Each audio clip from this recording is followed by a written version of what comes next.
Hello friends, मैं doctor नीलम आपका अपनी चैनल स्टडी एंड रिसर्च में स्वागत करती हूँ। फ्रेंड्स, आज हम स्टडी करने जा रहे हैं डीएसएसबी का ओल्ड पेपर जो कि हुआ था ईयर 2014 में। और इसमें जो फर्स्ट पेपर है यानी टीयर 1 हम पहले ही सॉल्व कर चुके हैं। तो आज हम टीयर 2 यानी सब्जेक्ट का जो पेपर आता है इतिहास का, उसको हम सॉल्व करेंगे। और एक पार्ट मैं सुबह में ही अपलोड कर चुकी हूँ। अभी हम उसी का सेकंड पार्ट सॉल्व करेंगे क्वेश्चंस को। इस तरह का वीडियो पसंद आता है तो लाइक शेयर सब्सक्राइब करें। सब्सक्राइब करने के बाद बेल आइकन की घंटी को जरूर प्रेस कर लें ताकि इस तरह का वीडियो जब भी अपलोड करूं उसका नोटिफिकेशन आसानी से आपको मिल सके। तो यहाँ आप देख रहे हैं हमने मॉर्निंग में 150 तक क्वेश्चन सॉल्व कर लिए थे। अब उसके आगे हम सॉल्व करेंगे। यहाँ पे जो आंसर बना था वो था तमिल। संगम साहित्य की भाषा थी तमिल, इसको मैंने पिछले वीडियो में बता दिया है। और क्वेश्चन नंबर 151, चट्टानों को काट कर बनाया गया 2 मंजिला विहार यहाँ बनाया गया। तो ये जो 2 मंजिला विहार बनाया गया है, ये बनाया गया है बेडसा में। ऑप्शन बी हमारा यहाँ पे करेक्ट होगा, बेडसा। प्रशस्ति, प्रशस्ति क्या है? तो प्रशस्ति होती है राजा की प्रशंसा, राजा की प्रशंसा। फ्रेंड्स, यहाँ पे एक मिस्टेक हो गई है, इसमें कारले होगा, सॉरी, यहाँ पे ये जो होगा कारले होगा। चट्टानों को काट कर बनाया गया 2 मंजिला विहार कहाँ बनाया गया है? तो कारले होगा। और फिर नेक्स्ट है 152, प्रशस्ति क्या है? तो प्रशस्ति होती है राजा की प्रशंसा, इसे प्रशस्ति के नाम से जाना जाता है। नेक्स्ट क्वेश्चन है 153, व्यापार कम होने के कारण गुप्त काल में साधारण सिक्के इसके थे। तो किस के सिक्के बनते थे? तो जो सिक्के बनते थे उसे कहते थे कौड़ी। ऑप्शन सी हमारा यहाँ पे करेक्ट हो जाएगा। सौराष्ट्र का सुदर्शन सरोवर किसने बनवाया था? तो सौराष्ट्र का जो सुदर्शन सरोवर है इसको बनवाने वाले थे पुष्यगुप्त। ऑप्शन बी हमारे यहाँ पे करेक्ट हो जाएगा। नेक्स्ट क्वेश्चन है क्वेश्चन नंबर 155, कौन से वकाटक शासक ने चंद्रगुप्त द्वितीय की बेटी से शादी की? तो जो शादी हुई थी ये हुई थी रुद्रसेन द्वितीय से। बेगारों को गुप्त काल में कहते थे, तो बेगार क्या कहलाते थे? तो बेगार कहलाते थे विष्टि। ऑप्शन ए हमारे यहाँ पे करेक्ट हो जाएगा। क्वेश्चन नंबर 157, कलहन की राज कल्हड़ होगा, सॉरी यहाँ पे कुछ प्रिंट नहीं दिख रहा है। कल्हड़ की राज तरंगणी, यह एक ऐतिहासिक रचना है। तो ये रचना है कश्मीर की। इस पर नेट पर भी काफ़ी क्वेश्चंस आपने देखे होंगे। अगर नेट वाले पेपर्स आप सॉल्व कर रहे होंगे तो नेट के क्वेश्चन में अगर हिस्ट्री का आप देखेंगे तो उसमें इस पर क्वेश्चन दिसंबर 2019 में भी आया हुआ था। तो कल्हड़ की जो राज तरंगनी है उसमें वर्णन किया गया है कश्मीर का, कश्मीर के शासकों के बारे में। क्वेश्चन नंबर 158, उस नदी का नाम बताइए जिसके किनारे पर विजयनगर का शहर स्थित है। तो विजयनगर का जो शहर स्थित है वो नदी है तुंगभद्रा। ऑप्शन डी हमारा यहाँ पे करेक्ट होगा। तो तुंगभद्रा टिक कर लेते हैं। क्वेश्चन नंबर 159, सातवाहन राजवंश के संस्थापक थे। तो इसके जो संस्थापक थे सातवाहन के, ये थे सिमुक। ऑप्शन ए हमारा करेक्ट हो जाएगा। क्वेश्चन नंबर 160, आखिरकार पांड्य साम्राज्य इसमें विलीन हो गया। तो पांड्य साम्राज्य किसमें विलीन हुआ था? तो ये विलीन हो गया था दिल्ली की सल्तनत में। ऑप्शन ए हमारा यहाँ पे करेक्ट हो जाएगा। क्वेश्चन नंबर 61, राष्ट्रकूट इनके उत्तराधिकारी थे। तो राष्ट्रकूट किनके उत्तराधिकारी थे? तो कल्याणी के जो चालुक्य थे इनके उत्तराधिकारी राष्ट्रकूट थे।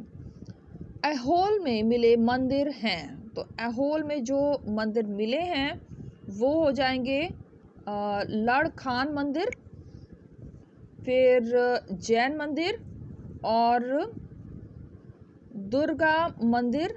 एक मिनट, यहाँ पे हो जाएगा दुर्गा मंदिर, और सबसे लास्ट हमें दिख नहीं रहा है, हुच्ची मल्ली गुड्डी। हाँ, ये भी हो जाएगा, तो केवल वन ऑप्शन हम छोड़ देंगे, सभी के सभी हो जाएंगे। तो नीचे हम देख लेते हैं, एक बार और देख लें, लाड़खान मंदिर, जैन मंदिर, दुर्गा मंदिर, हुच्ची मल्ली गुड्डी। तो इसमें हमारा ऑप्शन जो हो जाएगा वो होगा ऑप्शन बी। नेक्स्ट क्वेश्चन है क्वेश्चन नंबर 163। खजुराहो के मंदिर इन्होंने बनवाए। तो खजुराहो के मंदिर बनवाए गए थे चंदेलों के द्वारा, और नेट में इस पर क्वेश्चन काफ़ी बनता है चंदेलों के ऊपर, बहुत ही इंपॉर्टेंट टॉपिक है। क्वेश्चन नंबर 164, कौन से मुस्लिम हमलावर के साथ अल बरूनी भारत आया? तो भारत आया था या मोहम्मद गजनी के साथ। ऑप्शन ए हमारा यहाँ पे करेक्ट हो जाएगा। निम्न में से कौन से कुलीन के साथ रजिया निकट थी? तो कौन सा कुलीन था? तो वो कुलीन था जलालुद्दीन याकूत। ऑप्शन बी हमारा यहाँ पे करेक्ट हो जाएगा। क्वेश्चन नंबर 66, तैमूर के हमले के समय भारत में किस राजवंश का शासन था? तो तैमूर ने जब आक्रमण किया था तो भारत में शासन था तुगलक वंश का। ऑप्शन बी हमारा यहाँ पे करेक्ट हो जाएगा। प्रशासन में शेर शाह को अकबर का अग्रदूत मानते हैं, क्यों माना जाता है? तो उसकी प्रशासनिक नीतियां अकबर ने अपनाई थी, इसलिए अकबर का अग्रदूत माना जाता है। क्वेश्चन नंबर 168, चित्तौड़ का अमूल्य स्तंभ यानी कीर्ति स्तंभ किसने बनवाया? तो ये बनवाने वाले थे राणा कुंभा। ऑप्शन ए हमारे यहाँ पे करेक्ट हो जाएगा। लाल बख्श इसका खिताब था, तो लाल बख्श का खिताब प्राप्त हुआ था कुतुबुद्दीन ऐबक को, क्योंकि ये लाखों का दान देने के लिए प्रसिद्ध था, इसीलिए इसे लाल बख्श भी कहा गया। अहमद शाह अब्दाली कौन से कुल का था? तो अहमद शाह अब्दाली था दुरानी। ऑप्शन डी हमारा करेक्ट हो जाएगा, दुरानी कुल का था। कृष्णदेव राय इससे संबंध रखता था। तो कृष्णदेव राय किससे संबंध रखता था? तो ये रखता था तुलुआ वंश। ऑप्शन सी हमारे यहाँ पे करेक्ट हो जाएगा। क्वेश्चन नंबर 172, बाहमनी सुल्तान जिसने राजरानी गुलबर्ग से बीदर बदली थी या स्थानांतरित कर दी थी, तो ये कौन सा सुल्तान था? तो ये सुल्तान था मुहम्मद शाह। ऑप्शन डी हमारे यहाँ पे करेक्ट हो जाएगा। शिवाजी के उत्तराधिकारियों को काल क्रमानुसार श्रृंखला में सजाइए। तो इन्हें क्रम में हमें व्यवस्थित करना है। तो सबसे पहले जो हम रखेंगे इसमें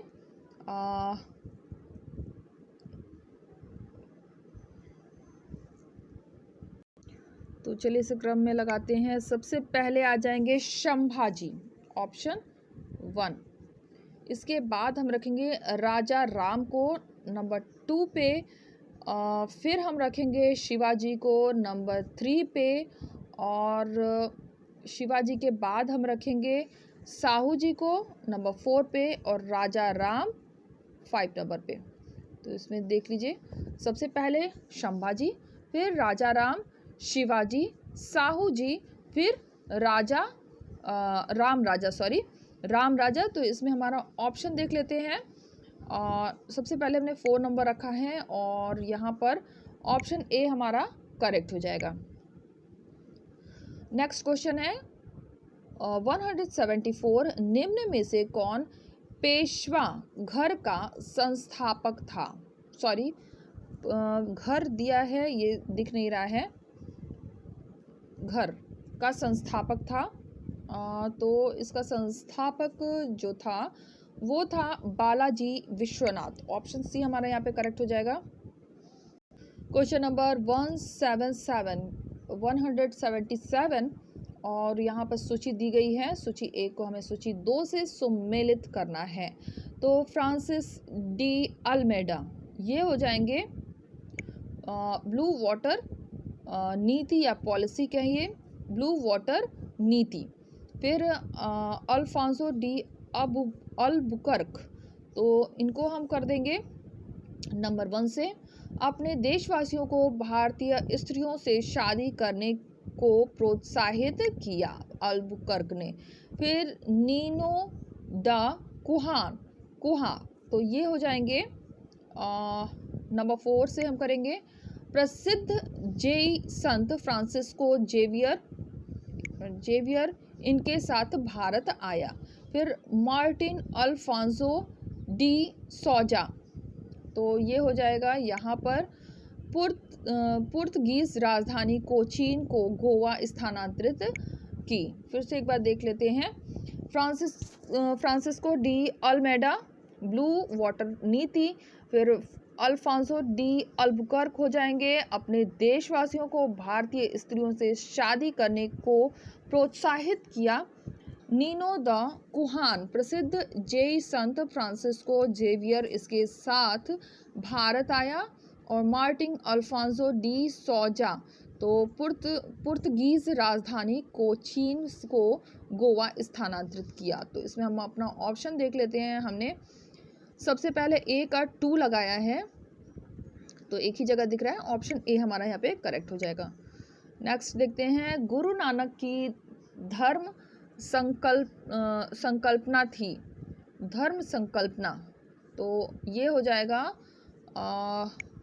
ए और बी दोनों ही हो जाएगा, तीव्र व्यवहारिकता और नीति परक। ऑप्शन सी हमारे यहाँ पे करेक्ट हो जाएगा। नेक्स्ट क्वेश्चन देखते हैं। क्वेश्चन नंबर 79, दिल्ली की जामा मस्जिद किसने बनवाई? तो दिल्ली की जामा मस्जिद बनवाने वाला था शाहजहां। ऑप्शन डी हमारा यहाँ पे हो जाएगा। तानसेन का वास्तविक नाम क्या था? तो तानसेन का जो वास्तविक नाम है वो है रामतनु पांडे। ऑप्शन डी हमारा यहाँ पे करेक्ट हो जाएगा। एक मिनट, हाँ। इसके बाद देखते हैं question number 181, my experiment with truth के लेखक कौन है? तो ये हैं महात्मा गांधी। ऑप्शन बी हमारा यहाँ पे करेक्ट हो जाएगा। आधुनिक स्थानिक स्वशासन किसने प्रारंभ किया? तो ये स्वशासन प्रारंभ करने वाले थे रिपन। ऑप्शन यहाँ पे 2 हमारा बी करेक्ट हो जाएगा। किसके कार्यकाल में भारत की राजधानी दिल्ली से कलकत्ता स्थानांतरित की गई? दिल्ली से कलकत्ता की ओर स्थानांतरित की गई। तो इसका आंसर नहीं मिल सका है फ्रेंड्स। अगर आपको इसका आंसर पता है तो आप कमेंट बॉक्स में कमेंट कर सकते हैं। तो इसको हम छोड़ देते हैं, नेक्स्ट पर चलते हैं।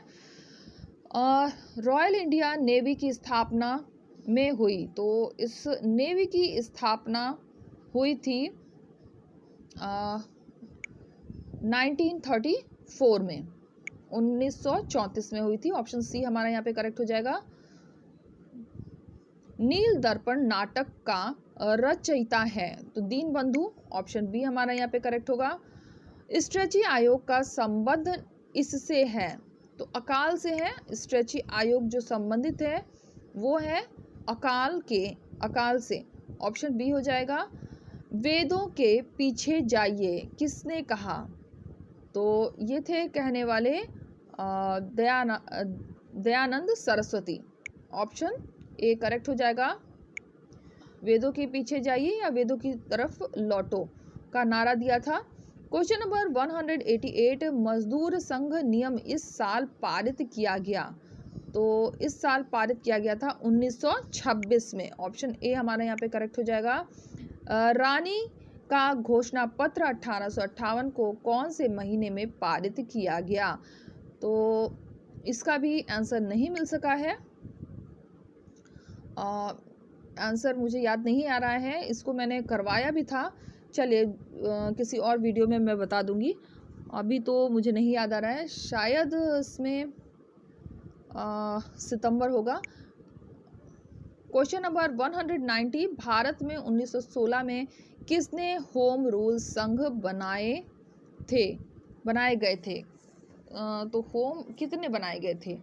तो इस होम रूल बनाए गए थे 2। ऑप्शन 2 हो जाएगा। क्वेश्चन नंबर 191, निम्न जोड़ियां बनाइए। तो यहाँ पे हमें आपस में मैचिंग करना है। भारत छोड़ो आंदोलन, तो ये 1942 से हम कर देंगे। फिर साइमन कमीशन, ये हो जाएगा 1927। खिलाफत आंदोलन, ये कर देंगे 1920 से। और मॉन्टेग्यू चेम्सफोर्ड 1919। फिर से देख लेते हैं। भारत छोड़ो आंदोलन 1942, साइमन कमीशन 1927, खिलाफत आंदोलन 1920 और मॉन्टेग्यू चेम्सफोर्ड 1919। तो पहले हमारा ए का थर्ड दिखना चाहिए। ए का थर्ड 2 जगह दिख रहे हैं। फिर बी का हमने लगाया है 1, बी का 1 मतलब बी ऑप्शन हमारे यहाँ पे करेक्ट हो जाएगा। नेक्स्ट क्वेश्चन है, INA पर कहाँ मुकदमा निर्धारित किया गया? तो ये मुकदमा हुआ था लाल किला, दिल्ली हो जाएगा। ऑप्शन बी हमारा यहाँ पे करेक्ट होगा। 5 वर्षीय योजना के पीछे प्रमुख उत्प्रेरणा थी, तो प्रमुख उत्प्रेरणा रूस हो जाएगा। और फिर से यहाँ पे सुमेलित करने का है NAM और NAM, तो ये हो जाएगा युगोस्लाविया से। फिर अनाक्रमण समझौता, ये हो जाएगा रूस से। फिर एक ध्रुवीय विश्व हो जाएगा अमेरिका से। और राष्ट्रमंडल को हम करेंगे इंग्लैंड से। इसे देख लेते हैं। NAM नेम, युगोस्लाविया अनाक्रमण समझौता रूस, एक ध्रुवीय विश्व अमेरिका और राष्ट्रमंडल इंग्लैंड से। तो इसमें हमारा जो करेक्ट ऑप्शन बन रहा है वो हम देख लेते हैं। ए का हमने 4 लगाया है, ए का 4 मतलब डी ऑप्शन हमारा यहाँ पे करेक्ट होगा। तो यहाँ पे आ जाता है क्वेश्चन नंबर 95, किस वर्ष चीन ने तिब्बत को हड़प लिया? तो तिब्बत को हड़प लिया था 1950। ऑप्शन ए करेक्ट होगा। बैंकों का राष्ट्रीयकरण इस साल किया गया। तो राष्ट्रीयकरण बैंकों का राष्ट्रीयकरण हुआ था 1969 में, 1969 में। फिर हिंद स्वराज किसने लिखी? तो ये MK गांधी जी। पंडित नेहरू इनमें विश्वास करते थे, तो प्रौढ़ मताधिकार में पंडित जवाहरलाल नेहरू विश्वास करते थे, पंडित नेहरू। आगे है भारतीय कृषि को विशेषता है जीविका आधारित होगा। ऑप्शन बी हमारा इसमें करेक्ट हो जाएगा। क्वेश्चन नंबर 200, भारत और चीन के बीच कौन से प्रदेश के बारे में विवाद था? तो जो विवाद था भारत और चीन के बीच वो था तिब्बत को लेके। तो यहाँ हमने 200 क्वेश्चन सॉल्व कर लिए हैं फ्रेंड्स, जिसे कि मैंने पिछले संडे को 100 क्वेश्चन सॉल्व कराए थे और इस संडे आपको 200 क्वेश्चन सॉल्व कराए हैं। और जो न्यू व्यूअर है उनको बता दूं कि इस पेपर पर मैंने 4 वीडियो अपलोड किए हैं। 50-50 क्वेश्चंस रखते हुए मैंने डिवाइड करके अपलोड किया है। तो फ्रेंड्स मैं आपको यहाँ पे दिखा रही हूँ, ये जो मॉर्निंग में मैंने वीडियो अपलोड किया था, इसके बाद पिछले संडे को मैंने इसी ईयर के 2014 का जो ईयर का पेपर है उसको प्रोवाइड किया था। ये रहे वीडियो। आप प्लेलिस्ट में जाके डिस्क्रिप्शन बॉक्स में जाइए, फिर प्लेलिस्ट में जाइए, उसके माध्यम से आप सभी वीडियोस देख सकते हैं। यहाँ पे आपको मैं प्लेलिस्ट दिखा देती हूँ। ये रहा प्लेलिस्ट और इसमें आप TGT PGT के सेक्शन में जाएंगे तो उसमें आपको सभी ओल्ड पेपर जितने भी मेरे से पॉसिबल थे मुझे मिलते जाते हैं, मैं उन्हें सॉल्व करा के आपको TGT PGT के इसमें प्लेलिस्ट में प्रोवाइड करती हूँ। इसमें आपको NVS का मिल जाएगा, फिर UP का मिल जाएगा, MP का मिल जाएगा। तो आप यहाँ से टीजीटी पीजीटी के ओल्ड पेपर्स देख सकते हैं। उम्मीद है आपको वीडियो पसंद आया होगा। वीडियो पसंद आता है तो लाइक शेयर सब्सक्राइब करें। सब्सक्राइब करने के बाद बेल आइकन की घंटी को जरूर प्रेस कर लें ताकि इस तरह का वीडियो जब भी अपलोड करूँ उसका नोटिफिकेशन आसानी से मिल सके। Okay friends, take care and bye bye.